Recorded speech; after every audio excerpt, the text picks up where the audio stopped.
These New York Knicks are trying to give me a heart attack before I turn 51. Okay? That's next year, by the way. For those of you that do not know. We back! Take notes.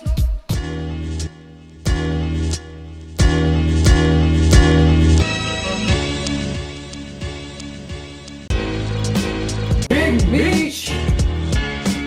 We're here. My man, Alex. It's different this time. What's up, guys? Woo! Knicks win double overtime, 138-134. Talk about Craziest game we've been to. craziest game we've ever been to. Ever been and to. talk about non-stop excitement. Ah. But also gut-wrenching. And I was on the floor at one point.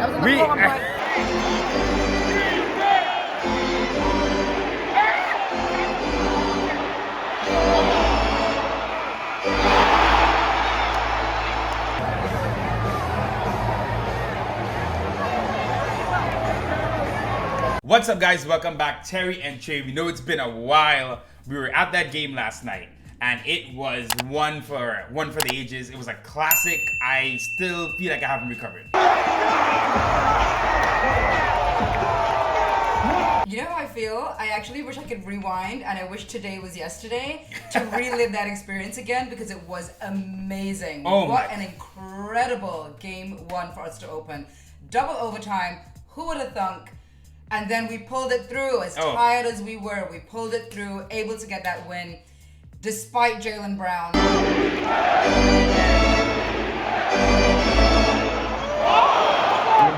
But the energy of the Garden, Energy right? in the Garden is an energy, and I know you guys always hear this, but there is It's- no other arena. I had both my parents watching the game in Trinidad and Tobago, by the way. Shout And out Granny and I Grandpa. was saying to them that Yep. there is no energy like the energy in the Garden for all of the players from the opposing team as well as the players on the Knicks. They know that they are not getting that energy anywhere else. Game one felt like a playoff game.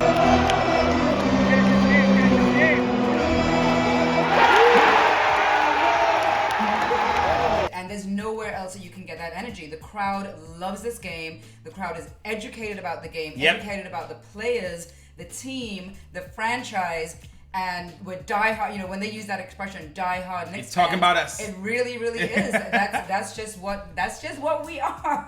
We are. That's what we are. It was a crazy game, like we said. Let's talk about a couple players. Julius Randle, last season, incredible year. Surpasses everyone's expectations. People wanted him traded. We admit. A lot of us were like, we do not feel. It's completely. I repented from my sins, King Julius.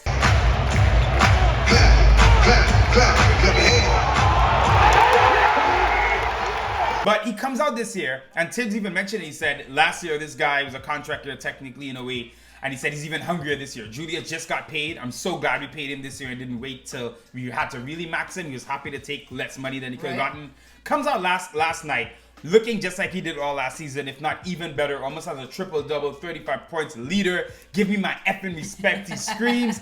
It is just a joy to watch him. He's really just taking on the mantle of leading this franchise, leading by example, and they follow him. The Garden loves him, and this guy is on track to be a Knick legend. And it might sound like hyperbole right now, but look at his last 2 years. Look what we're seeing. Yeah. But look last year and this year. So Everything that you said, and then in addition to that, I think he's a real New York story because New Yorkers love to have that person who, not that they beat down, but like you kind of got to build up your toughness. Yep. So I almost feel like because he started off not being a great player for us, and we wanted to trade him, and we were like, what is he doing here, and all this stuff. He literally built the respect that we are giving him now. He didn't come in with it. He built it. From the ground up, he built it. The team is his. Is he the captain of the team? Well, he better be.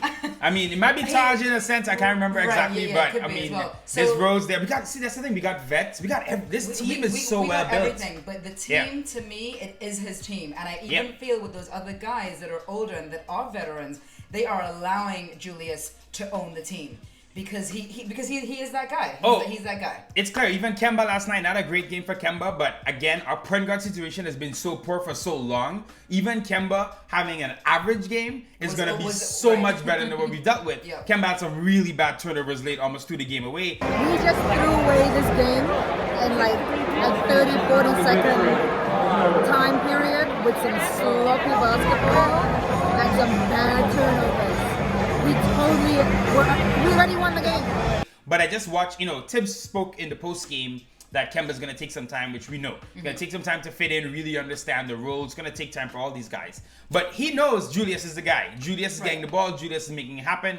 Kemba, there's an early play, a play early on where Kemba got the ball, kicked out for a three. And I was so happy because I'm like, this open three-pointer has gone to Alfred Payton, Dennis Smith Jr., Frank Ntilikina, a lot of guys over the years who have bricked these shots, and Kemba's hitting them. His defense is going to have to improve some of the decision-making, but his first game at the Garden, and I think for him too, the occasion was a lot. It was a lot. Yeah. The defense of the entire team has to improve. Yep. However, I want to talk about Mitchell Robinson. Oh, what a... Because everyone knows he's put on this weight, right? So he's put on this weight, he's tougher, he's stronger.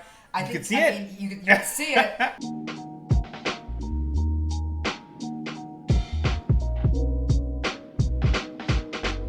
How many shots did he block last night? And the rebounds, and I think that's only going to improve. I think it's only going to get better. Remember, he was also injured, so he has to take rest several times. He's not conditioned. His game conditioning is not there. So once he gets that game conditioning and his body conditioning and understands how to move that weight, I think we're looking at him giving us like double-doubles all the time. Oh no, listen, 17 rebounds last night. He didn't miss a shot. He was 5 for 5. Obviously, we know with Mitch, it's dunks at the rim. But he was physical. Robert Williams from the Celtics, the player very much like Mitch, defensive, physical, athletic. And that was a big matchup for both of them. And Mitch held his own. They actually both played pretty well.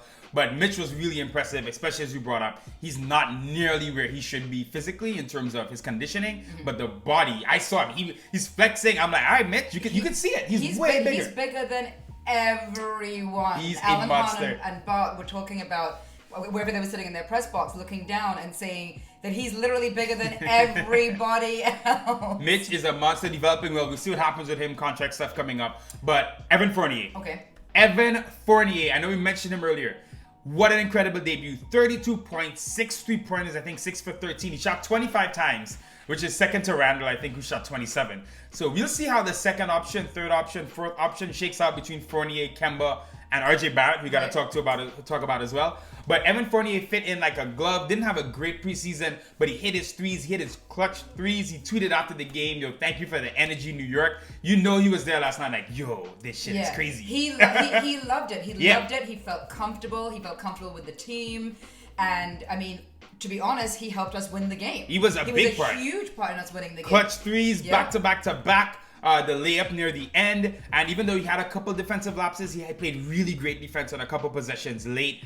Just impressive stuff. Debut, one of the best Knick debuts we've ever seen. That last night felt like a fairy tale. It did. It absolutely did. It felt like a fairy tale. Let's talk about Obi Toppin. Oh man! Ooh! Our pick. Listen. The crowd was screaming, Obi, Obi. I mean, he must feel incredible, and his dad and his parents must just feel like, wow. On cloud 9, Obi, again, incredible. 14 points last night. A couple of big dunks, a couple of big plays. What we saw last night, which I loved, is we finally got to see the Randle Obi 4-5. Mm-hmm. Remember, really, they played the same position. Right, so you weren't sure if they were going to be interchangeable. Exactly. And they asked Tibbs about this in the preseason. And he said, yeah, I didn't use it much last year, but now Obi's a lot better. And that's the truth.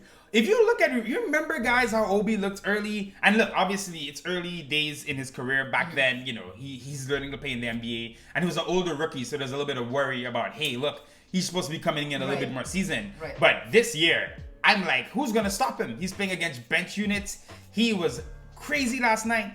Changing the game, fast break dunks, playing some good defense. His defense has improved so much. His awareness on the court, he just seems so much more in control. He knows what he's doing. He's picking his spots well. And that Obi Randle thing is going to overpower a lot of teams when we need to score buckets. You know the biggest thing that I saw yesterday with pretty much all of the team members? They had these big smiles on their face. Oh, they were loving it. And I know that may seem kind of corny, but I felt like, yeah, these guys really like each other.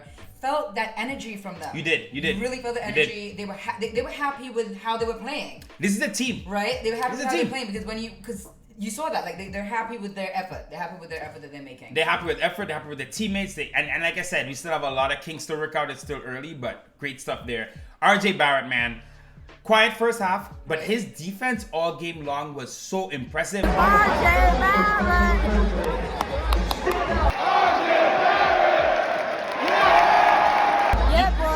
My boy did not score in the first half, but don't worry, he came back strong in the third. He already has 14 points. And this year is going to be very interesting for him as well, because last year he was basically the second option a lot. Now you can be the third or fourth. In many cases, we'll see how the game shake out. So he's going to be more of a 3-and-D guy at times, but RJ, again, adjusting to his role. Hits open threes when we need them, clutch late. Has a couple of big dunks, plays excellent defense on Jason Tatum, who did not have a great game at all. And RJ was just everywhere, again, showing that improvement. I don't think he's going to get to like 20 points a game this year because, like I said, we have more options. But I think he's going to be solid every night. And that's who he is. Another, not a great first half, like I said, but he always bounces back. RJ Barrett is built New York tough.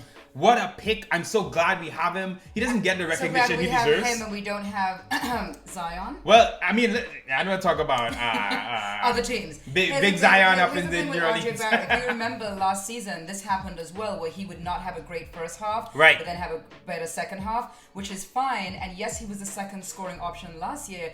He doesn't have to be that because our team is built so strong. We don't need him to be that second option. He can be, like you said, the third or fourth, which I'm completely fine with, because when I looked at the scores and I was looking at what Jaylen Brown, what did he end up scoring? 46 or something crazy. I felt like he was trying to beat Kobe's record at one point. But what I liked about our team is that we have scorers. Oh, now we do. A lot of them, right? So which means that if one person gets injured, it allows an opportunity for another person to step up. Yeah, we got options. Listen, RJ, again, like you said, he's not shooting as much. He only shot 11 times last night, which is, half of Fournier, less than half of Fournier. But he scored 19 points. So now he's getting to the line, he's hitting his threes, and then his defense is taking a leap this year. So this is the thing. If RJ's young. RJ got a long career ahead of us, hopefully with New York across his chest the entire time. This is, we're building something here. If RJ has a year where he's a bigger defensive player than offense, and then in 2 years, now he takes that leap and now he's scoring 26 a game because now it's him and Randle. Kemba's older, he's not here anymore. Rose is, that's progression. The Knicks are finally operating like a real NBA franchise from top to bottom. We deserve our respect and it's coming. What a game that was. We are back. Thank you for rocking with us. Listen, guys, we started this. You remember those early days? I mean, Knicks said we've had a rough decade, if you want to look back, but we've come so far. It was just such a pleasure to watch them last night. It absolutely was. We were there chanting for Ron Baker at the end of a blowout by Cleveland, and now look at us. Now look at us. I think we're gonna win. I said 46 games this season. I do think the second round. I think we can get to the second round. My thought process is last year we were a better defensive team, but when it came to the playoffs, we didn't have the offensive weapons we needed to score when Randle got triple team. And now we do. And I have no fear that Tibbs, who is a defensive coach, is going to work on these guys' defensive skills. And I think as we get further into the season, we're going to start seeing that defense really step up. We're going to start seeing that defense step up. We're going to see better play. Crazy game last night, but I want to relive it. I know. I'm going to watch all the highlights again. Thanks for watching, guys. Take care. Peace. And see you guys next time.